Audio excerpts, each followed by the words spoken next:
Thank you. It's really an honor to be at this point in time and this place because we are actually facing a crucial choices in Korean Peninsula. And it's changed so dramatically. Well, some of you may wonder what happened to my hand. Well, actually it was broken during my last visit to North Korea on my way back in China. And that was a little bit over a month ago. And at that time, nobody would have predicted that at this moment we'll be sitting here and discussing the choices with the South Korean government in a state of crisis, and Donald Trump in USA, which creates a totally new strategic atmosphere. At the same time, I think that opens us for us a sort of window of opportunities. Getting back again, 2 months ago, I was present in Vladivostok where President Putin met President Park Geun-hye, and at the time, those of us who were concerned about Russia-South Korea relations were relieved because there was much concern that because of third issue, this meeting would result in further deepening of the conflict. That never happened, and the relations were in fact improved. However, unfortunately, the current paralysis make it very doubtful whether we can proceed with the economic cooperation agreements we have charted then.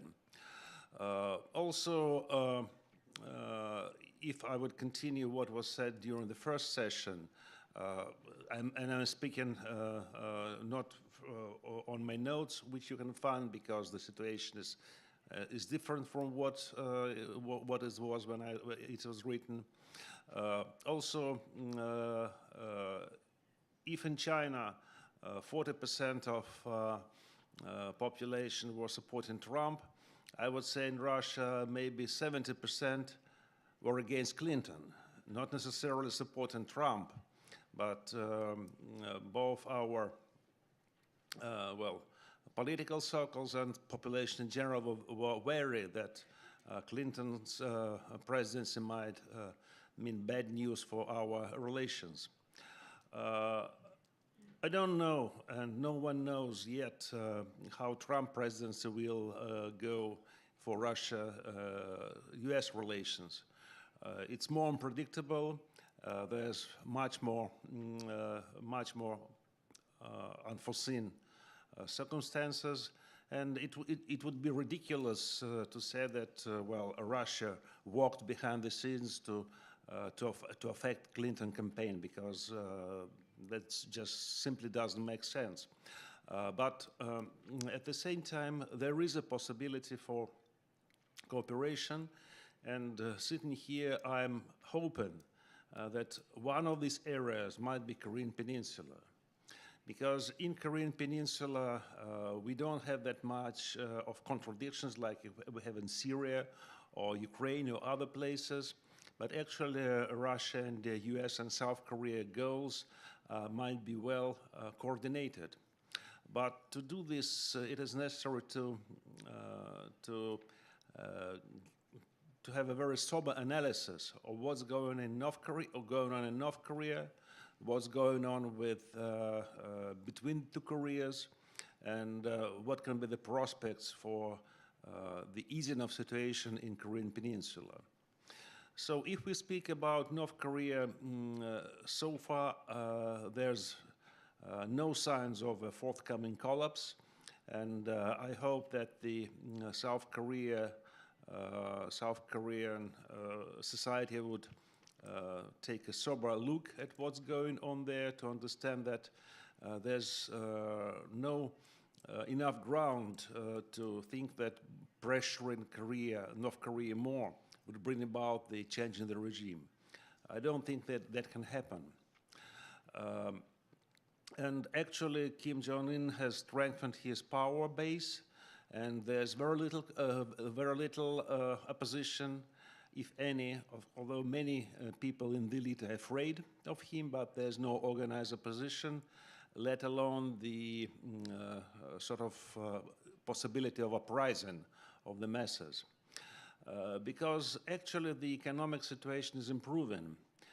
Despite the sanctions, they so far had very little effect on North Korean economy. And from what can be seen empirically and from statistics, I see that the food situation is improving, the overall economic situation for the people is getting better. Probably Pyongyang people has never lived so good. Of course, there's lots of different territorial and social differences, but that actually creates more incentives for social mobility, and it is possible now in North Korea, unlike the rigid society they had before. Would it be wise to continue the sanction regime in hope that that would make North Koreans change their mind and renounce their nuclear program? I don't think so. I don't think that any amount of sanctions and economic pressure could induce North Korean elite to denounce the only card they have. This is nuclear program, and this is already enshrined in their constitution and in Beijing policy as well. So I don't think that this policy line could be successful. There are some ideas and some estimates that North Korea denuclearization is a lost cause. Well, maybe it is. At least it won't come before the system of security in Korean Peninsula would change dramatically, and North Korea would feel that its national interests, the interests of its elite, are taken into account. This is the hard reality, and we can talk about denuclearization as a primary goal. That's what we do in Russia as well. But I think that deep in our heart, every serious analyst understands that it's simply not possible in this order. First, we should change the strategic balance in Korean Peninsula, and then denuclearization might be possible. I don't say that it will necessarily come, but at least it becomes possible. However, the good news is that I don't believe that North Korea is considering a preemptive strike against US, South Korea, or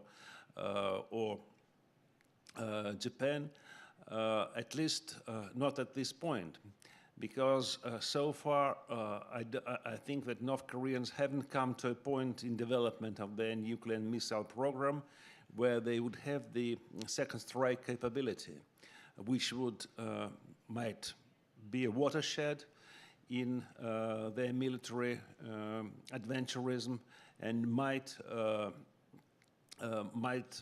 prompt them some kind of provocative actions, real provocations, not like small, like the statements and these very inflammatory speeches and small-scale, border incidents, but real provocations. I think we're not at this point yet, but it's time not to wait for it. Maybe it's 1 or 2 or 3 years away. It's time now to try to arrest these developments. And the only reasonable way I think for both US, South Korea, and Russia, and Japan and China is to freeze North Korean nuclear program. And it's been well known that once the negotiations start in earnest, it's much easier to make North Koreans at least to stop the development of missiles and nuclear armament than in the absence of negotiations when they're actually doing what they want. And in fact, Now North Koreans are kind of pursuing the policy of strategic patience of their own. They don't expect anything from U.S. or South Korea, and they're not eager to talk to them. They're doing what they are supposed to do. They're developing their nuclear and missile program without any hindrance. So I think the situation should be changed, and the only way to change it is to start the engagement. However, this what is disliked now in South Korea. Well, actually, there's a lot of there was a lot of talks today and before of how to bring North Korea back to negotiation table. I think it's fairly easy. In fact, let me be over-optimistic, but if would President Trump would just pick up a phone and make one phone call to Kim Jong-un, the nuclear and missile moratorium would start immediately on this day. And then the negotiations could start. I understand that it's not an easy thing to do, but I do not agree to the notion that U.S. has no leverage, diplomatic leverage over North Korea. And I think both Russia and China would be glad with such a development. I think the greatest, the biggest factor that might be in the, that might put a brake on such a development is the position of South Korea. Because U.S. government, whatever it is,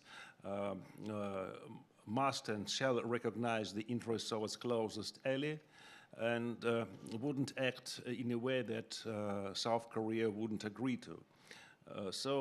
Actually, there's also the window of opportunities now for South Korea, because South Korea may now have the chance to take the driver's seat in this negotiation process. Maybe not this government, maybe next government, whenever it will come to power and whatever it will be. But there is a chance to do this, and this is my firm belief. And well, I would conclude by saying that my country, Russia, will be most happy for re-engagement of North Korea, for restart of diplomatic process. We can argue of how it should look like. We can consider different options, but I think it's time to move somewhere from the stalemate we are in. Thank you.